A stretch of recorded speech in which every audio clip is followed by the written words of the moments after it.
नमस्कार। आज हम लोग हिंदी में रिपोर्ताज विधा एक परिचय इस विषय पर बातचीत करेंगे। हिंदी साहित्य के इतिहास में आधुनिक काल को गद्यकाल या गद्ययुग कहा गया है। इसका कारण ये है कि आधुनिक काल से पहले तक गद्य से लगभग अछूते से रहे हिंदी साहित्य का आधुनिक काल में अनेक गद्य रूपों में भी विकास संभव हो सका। गद्य की अनेक विधाओं का सूत्रपात आधुनिक काल के पहले चरण भारतीय युग में ही हो गया था, परंतु कई ऐसी विधाएं हैं जिनका चलन हिंदी में काफ़ी आगे चलकर हुआ। रिपोर्ताज भी एक ऐसी ही विधा है। विशेष बात यह है कि रिपोर्ताज हिंदी में ही देर से अस्तित्व में नहीं आया, अपितु विश्व साहित्य में ही उसका प्रवेश देर से हुआ। द्वितीय विश्व युद्ध के आसपास से इस विधा की शुरुआत मानी जाती है और उसके कुछ समय पश्चात ही हिंदी में भी रिपोर्ताज लेखन आरंभ हो गया। शाब्दिक दृष्टि से देखें तो रिपोर्ताज शब्द रिपोर्ट से कहीं ना कहीं संबंधित नज़र आता है। शब्द की प्रकृति के हिसाब से भी देखा जाए तो इसका प्रमुख संबंध रिपोर्ट से ही है। रिपोर्ट इसका केंद्रीय तत्व है, लेकिन केवल रिपोर्ट रिपोर्ताज नहीं हो सकती। रिपोर्ट का संबंध खबर से अधिक है और रिपोर्ताज का साहित्य से, इसलिए उसमें साहित्यिक संवेदनशीलता भी होनी चाहिए। इस तरह से पत्रकारिता और साहित्य दोनों का मिला जुला स्वरूप रिपोर्ताज कहा जा सकता है।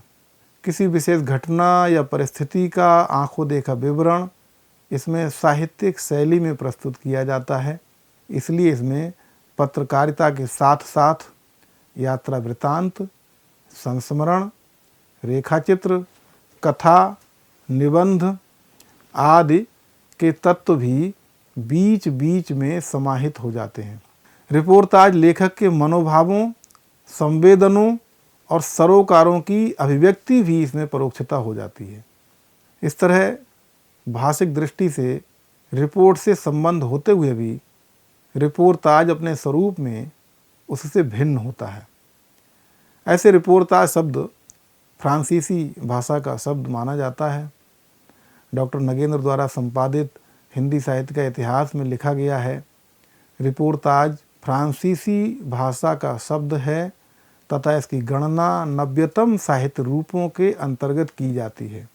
जिस रचना में वर्ण विषय का आंखों देखा तथा कानों सुना ऐसा विवरण प्रस्तुत किया जाए कि पाठक की हृत्तंत्री के तार झंकृत हो उठें और वह उसे भूल न सके, उसे रिपोर्ताज कहते हैं। रिपोर्ट से ये इस अर्थ में भिन्न है कि उसमें जहाँ कलात्मक अभिव्यक्ति का अभाव होता है तथा तथ्यों का लेखा जोखा मात्र रहता है, वहाँ रिपोर्ताज में तथ्यों को कलात्मक एवं प्रभावोत्पादक ढंग से व्यक्त किया जाता है। डॉक्टर लक्ष्मी सागर वासले, इन्होंने भी हिंदी साहित्य का इतिहास नाम से पुस्तक लिखी है। उनके अनुसार वह पाश्चात्य विधा है। हिंदी में उसे प्रसंग चित्र नाम दिया गया है। वह किसी देखी हुई घटना की रिपोर्ट है, किंतु लालित्यपूर्ण रिपोर्ट है। उसमें किसी घटना, युद्ध, भूचाल आदि का मनोरंजक विवरण रहता है। उसमें लेखक का निजी व्यक्तिगत दृष्टिकोण ही प्रधान रहता है और साथ ही उसमें व्यंग्य का पुट रहता है। लेखक अपनी प्रतिभा और कल्पना से घटना में जीवंतता उत्पन्न करता है, मानव मन उद्घाटित करता है। वह ऐसे क्षणों का वर्णन करता है जिनका उसके मन पर तात्कालिक प्रभाव पड़ता है।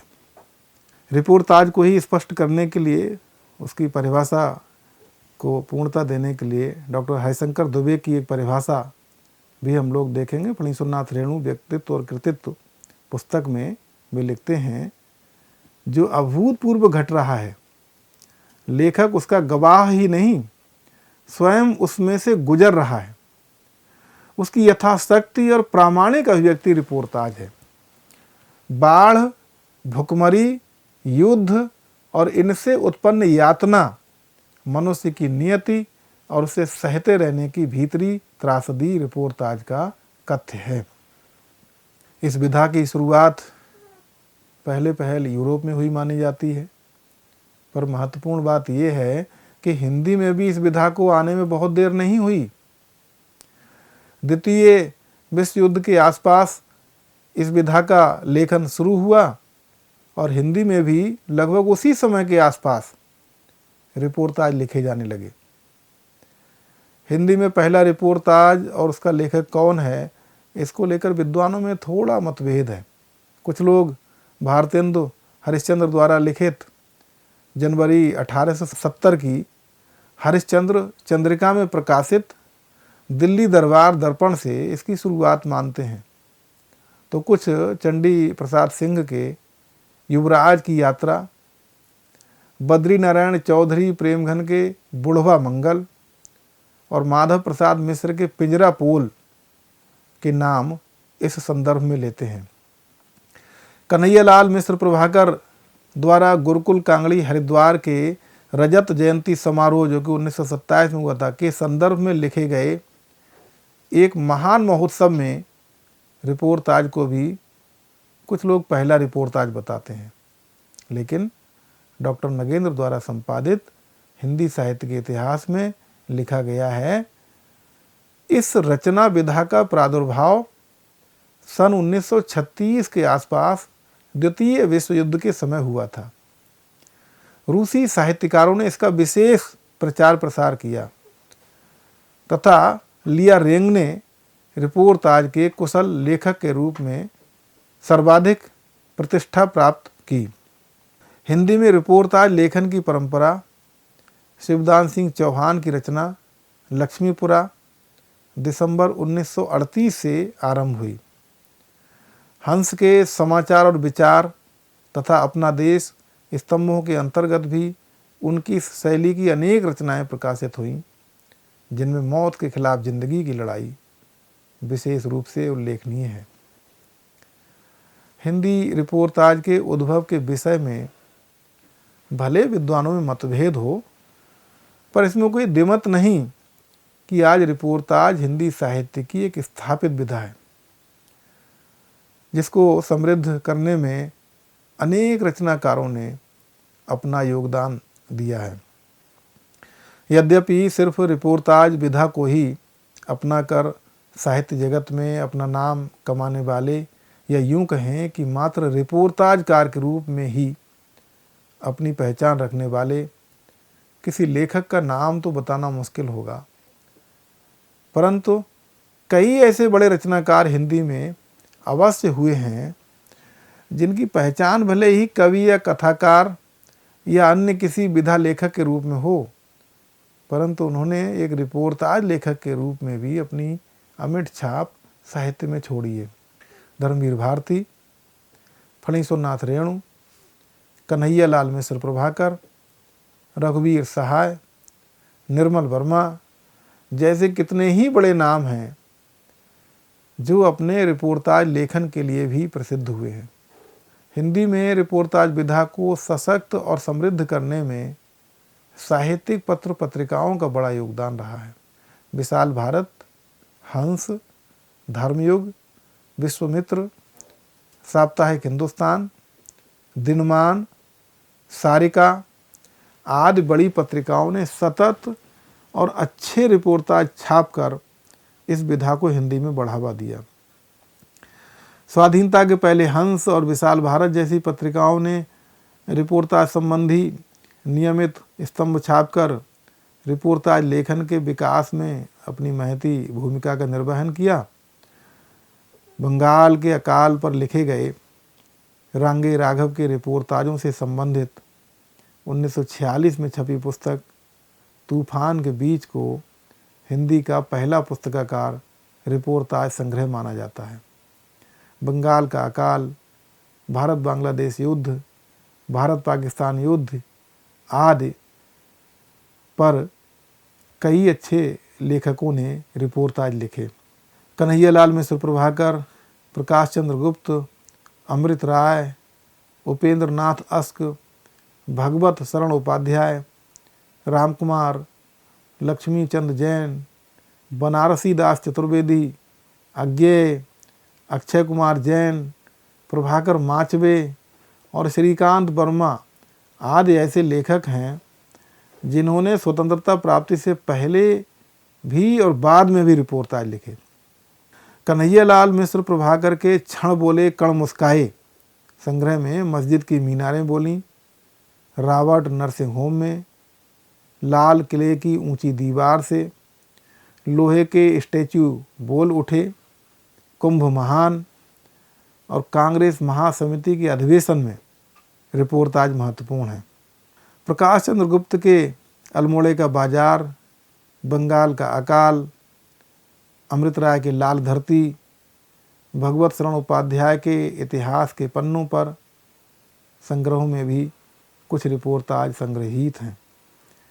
रामकुमार के यूरोप का स्केच, रामनारायण उपाध्याय के संग्रह गरीब और अमीर पुस्तकें संग्रहों में भी कुछ अच्छे रिपोर्टाज देखने को मिल जाते हैं। लक्ष्मी चंद जैन, बनारसी दास चतुर्वेदी, अज्ञेय, अक्षय कुमार जैन, प्रभाकर माचवे तथा श्रीकांत वर्मा ने यात्रा वृत्तांत लिखे हैं, जिनमें से कुछ रिपोर्टाज के रूप में हैं। हिंदी रिपोर्टाज लेखकों में एक बड़ा नाम कवि, कथाकार तथा धर्मयुग पत्रिका के यशस्वी संपादक धर्मवीर भारती का है। बांग्लादेश मुक्ति संग्राम के समय युद्ध के मोर्चे पर जाकर उन्होंने धर्मयुग पत्रिका के लिए जो रिपोर्टाज लिखे, उन्होंने उन्हें विशेष ख्याति दिलाई। ये रिपोर्टाज बड़े रोमांचकारी अनुभवों से पाठकों का साक्षात्कार कराते हैं। भारती जी के कुछ रिपोर्टाज चीन से भी संबंधित हैं। 1978 में भारत सरकार के एक प्रतिनिधि मंडल के साथ की गई चीन यात्रा के अनुभवों के आधार पर ये लिखे गए हैं। उनके ये रिपोर्टाज भी धर्मयुग में ही प्रकाशित हुए। हिंदी में रिपोर्टाज विधा को प्रतिष्ठा दिलाने में भारती जी का योगदान बहुत अहम है। हिंदी रिपोर्टाजकारों में एक बहुत बड़ा नाम विशिष्ट शैली के कथाकार फणीश्वरनाथ रेणु का है। जैसा उनका कथा लेखन विशिष्ट है, वैसी ही विशिष्टता उनके रिपोर्टाजों की भी रेखांकित की गई है। मानवीय संवेदना और करुणा का अजस्र प्रवाह उनके यहाँ देखने को मिलता है। रेणु जी अपने लेखन के आदि से अंत तक रिपोर्टाज लेखन में सक्रिय रहे। साप्ताहिक विश्वमित्र में 1945 में प्रकाशित विदापत नाच तथा साप्ताहिक जनता में 1947 में प्रकाशित डायन कोसी, इसके साथ ही 1948 में प्रकाशित हड्डियों का पुल आदि उनके प्रारंभिक रिपोर्टाज हैं। तो पटना की जल प्रलय पर 1975 में छपा रिपोर्टाज अंतिम दौर में भी उनकी रिपोर्टाज लेखन के क्षेत्र में सक्रियता को प्रमाणित करता है। इस तरह अपने समूचे लेखन काल में निरंतर रिपोर्टाज लेखन में सक्रिय रहे रेणु के रिपोर्टाज उनकी पुस्तकों ऋण जल धन जल, नेपाली क्रांति कथा तथा वन तुलसी की गंध इनमें विशेष रूप से संकलित हैं। ऋण जल धन जल में जहां बिहार में 1966 में पड़े सूखे तथा 1975 में पटना में आई बाढ़ की विभीषिका का यथातथ्य किंतु संवेदनपरक चित्रण पूरी सजीवता के साथ किया गया है, तो वहीं नेपाली क्रांति कथा में नेपाल की राणाशाही के विरुद्ध प्रजातांत्रिक सरकार की स्थापना के लिए 1950 में हुई जन क्रांति का रोमांचकारी विवरण प्रस्तुत किया गया है। बांग्लादेश के मुक्ति संग्राम पर कई लेखकों ने रिपोर्टाज लिखे। रेणु उनमें भी एक नाम है। श्रुत अश्रुत अपूर्व उनका जहां बांग्लादेश युद्ध से संबंधित रिपोर्टाज है, तो युद्ध की डायरी 1965 के भारत पाकिस्तान युद्ध पर। ऋणजल धनजल के बारे में चंद्रशेखर कर्ण की ये टिप्पणी द्रष्टव्य है, जो फणीश्वर नाथ रेणु उर्फ मृदंगीय का मर्म में लिखी गई है। उनके ऋणजल धनजल में मनुष्य की त्रासदी का इतना मार्मिक, व्यंजक और आवर्जक चित्रण हुआ है, जिसमें उनकी मानवीय संवेदनशीलता, गहरी अंतर्दृष्टि, व्यंग्य कटाक्ष, करुणा का इस तरह अंतर्योजन हुआ है जो एक साथ ही उनके रचनाकार को महत ऊंचाई सौंप देता है। बाढ़ और सूखा, अकाल की विभीषिका को वे एक पर्यवेक्षक मात्र की हैसियत से नहीं, उसके सहभोक्ता और सहभागी की तरह झेलते हैं। वातावरण की सजीवता, अपूर्व करुणा और मानवीय संवेदनशीलता, व्यंग्यमयता, रोचकता, लोकनिष्ठता, अपने अंचल के प्रति लगाव तथा भाषागत वैशिष्ट्य रेणु के रिपोर्टाज लेखन की अन्यतम विशेषताएं हैं। कठिन परिस्थितियों में भी वे व्यंग्य के लिए अवकाश निकाल लेते हैं। यथा मैंने अपने आचार्य कवि मित्र से कहा, पहचान लीजिए, यही है वह आम आदमी जिसकी खोज हर साहित्यिक गोष्ठियों में होती रहती है। एक और उदाहरण देखें, आपने दाढ़ी रख ली इसलिए बाढ़ आ गई, कटा लीजिए पानी घट जाएगा। रेणु की भाषा की भी अपनी एक अलग ही विशेषता है। वे ध्वनि चित्रमयी शैली के लिए विशेष तौर पर जाने जाते हैं। वे वर्णन नहीं करते, चित्रण करते हैं और स्थितियों को ही नहीं, ध्वनियों तक को मूर्त करने का प्रयास करते हैं। चंद्रशेखर कर्ण ने उनके बारे में ठीक ही कहा है, रेणु के रिपोर्टाज अप्रतिम हैं। उनके रिपोर्टाजों में अनुभव ही खबर बन आ जाता है। अपने अनुभवों को वे बृहत्तर देश काल में रख कर प्रस्तुत करते हैं। इसके पीछे उनके मन के भीतर बैठा वह सहृदय उदात्त मानव है जो उन्हें बेहतर जीवन संदर्भों से संपृक्त कर देता है।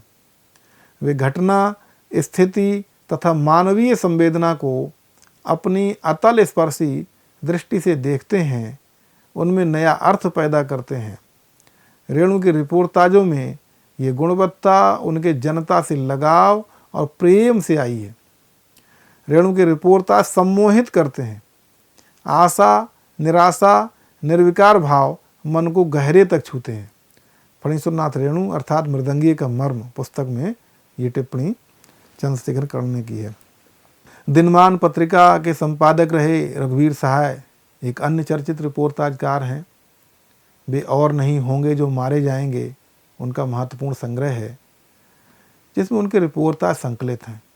इसमें कुछ अन्य चर्चित रिपोर्टाजों के साथ बांग्लादेश के मुक्ति संग्राम से संबंधित उनका मुक्ति फौज और ढाका रिपोर्टाज भी संग्रहित है।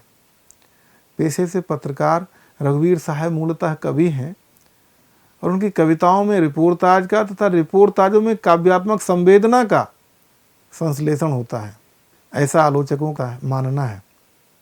उनके रिपोर्टाजों में उनका समकाल अपनी विडंबना और विसंगतियों के साथ समुपस्थित है। आधी रात से सुबह तक लक्ष्मी नारायण लाल का रिपोर्टाज संग्रह है जो 1977 में प्रकाशित हुआ। इसमें आपातकाल के समय लिखे गए उनके रिपोर्टाज संकलित हैं। निर्मल वर्मा अपने में अलग ढंग के कथा लेखक हैं। उन्होंने कई यात्रा संस्मरण लिखे हैं जो उनके चीड़ों पर चांदनी तथा हर बारिश में संग्रहों में संग्रहित हैं। इन यात्रा संस्मरणों में ही उनके कुछ रिपोर्टाज भी सम्मिलित हैं। धुंध से उठती धुन नामक पुस्तक में उनके दो बड़े महत्वपूर्ण रिपोर्टाज सुलगती टहनी एवं सिंगरौली जहाँ से कोई वापसी नहीं संकलित किए गए हैं। कथा लेखन की ही भांति रिपोर्टाज लेखन में भी उनका वैशिष्ट्य झलकता है। चीड़ों पर चांदनी तथा हर बारिश में संकलनों में संकलित रिपोर्टाजों के बारे में निर्मल वर्मा ने स्वयं लिखा है, अपने दूसरे यूरोप प्रवास के दौरान मुझे संयोगवश कुछ ऐसे शहरों में रहना पड़ा जहां अपनी आँखों से मुझे इतिहास को किताबों में नहीं, गली सड़कों पर लोगों के चेहरों पर देखना पड़ा। निर्मल वर्मा की अनूठी शैली और संवेदना की झलक प्रयाग में हुए 1976 के कुंभ मेले पर लिखे गए सुलगती टहनी के इस उद्धरण में देखी जा सकती है। वे लिखते हैं, एक अंश देखें उसका। महान पर्व की घड़ी, मोमबत्ती सा जलता सूरज, जनवरी की सफ़ेद धुंध पर पिघलता हुआ, अनेक प्रार्थनाओं से जुड़ा शोर जो शोर नहीं है, न आवाज़ है न कोलाहल, सिर्फ मनुष्य का अपनी आत्मा से एकालाप, जिसे सिर्फ बहता पानी सुन सकता है। ये पानी इन आवाज़ों को अपनी धड़कन में पिरोता हुआ किस विराट मौन सागर में लय हो जाएगा, कोई नहीं जानता। दोनों धाराओं के बीच एक एक काली रेखा दिखाई देती है। मैं समझता हूँ ये कोई दीवार है, संगम के बीच हिलती घुलती बदलती लाइन। लोग आते हैं, लाइन में डुबकी लगाते हैं और फिर अपनी जगह दूसरों को दे देते हैं, और वह नरसेतु ज्यों का त्यों कायम रहता है, हर क्षण बदलता हुआ किंतु अपनी संपूर्णता में स्थिर और गतिशील। मणिमधुकर के पिछला पहाड़, सूखे सरोवर का भूगोल, शिवसागर मिश्र का वे लड़ेंगे 1000 साल, मदन मोहन जोशी के पटिया परिकथा, विवेकी राय के जुलूस रुका है आदि संग्रह भी रिपोर्टाज लेखन की दृष्टि से महत्वपूर्ण है। इनके अतिरिक्त ललित शुक्ल, भीमसेन त्यागी, सत्यनारायण, बलराम, श्रीराम परिहार, मुद्रा राक्षस, गौरी शंकर राजहंस, शरद जोशी, विजय मोहन तिवारी, सूर्यकांत द्विवेदी आदि के नाम भी लिए जा सकते हैं, जिनके रिपोर्टाज समय समय पर साप्ताहिक हिंदुस्तान, धर्मयुग, सारिका, नया ज्ञानोदय आदि पत्रिकाओं में प्रकाशित हुए हैं। कुल मिलाकर देखा जाए तो हिंदी साहित्य में रिपोर्टाज एक विधा के रूप में स्थापित तो हुआ है और कई बड़े लेखकों ने इसमें हाथ आजमाकर इसे प्रतिष्ठा भी दी है, तथापि इसके लेखन में बहुत गति नहीं आ पाई है। पत्रिकाएं तो हिंदी में खूब प्रकाशित हो रही हैं, पर वैसे नियमित उनमें रिपोर्टाज आज नहीं प्रकाशित हो पा रहे हैं, जैसे हंस, धर्मयुग, साप्ताहिक हिंदुस्तान, दिनमान आदि पत्रिकाओं में प्रकाशित होते थे। रिपोर्टाज के विकास का पत्र पत्रिकाओं से बहुत गहरा संबंध है। घटित महत्वपूर्ण घटनाओं पर तात्कालिक लेखन पत्र पत्रिकाओं में ही हो सकता है, इसलिए उनकी भूमिका बड़ी हो जाती है। इस तरह से हम देखें तो रिपोर्टाज हिंदी में एक नई विधा है और इसकी शुरुआत अन्य विधाओं के मुकाबले काफ़ी देर से हुई। फिर भी कई रिपोर्टाजकार ऐसे हुए, कई पत्रिकाएं ऐसी हुईं जिन्होंने कि हिंदी में रिपोर्टाजों को बढ़ावा दिया। कई महत्वपूर्ण घटनाएं देश में घटीं, जैसे भारत चीन युद्ध हुआ या भोपाल गैस त्रासदी हुई, और भी कई घटनाएं जिन पर उस तरह से रिपोर्टाज देखने में नहीं आए, जैसे कि भारत बांग्लादेश युद्ध के समय देखने में आए। तो इसलिए हम कह सकते हैं कि थोड़ा सा रिपोर्टाज लेखन हिंदी में कुछ मंद हुआ है, लेकिन फिर भी लिखने वाले अभी भी लिख रहे हैं, नए लेखक आ रहे हैं और ये विधा निरंतर उन्नतशील है और इसका भविष्य भी अन्य नई विधाओं की तरह हिंदी में उज्ज्वल है। धन्यवाद।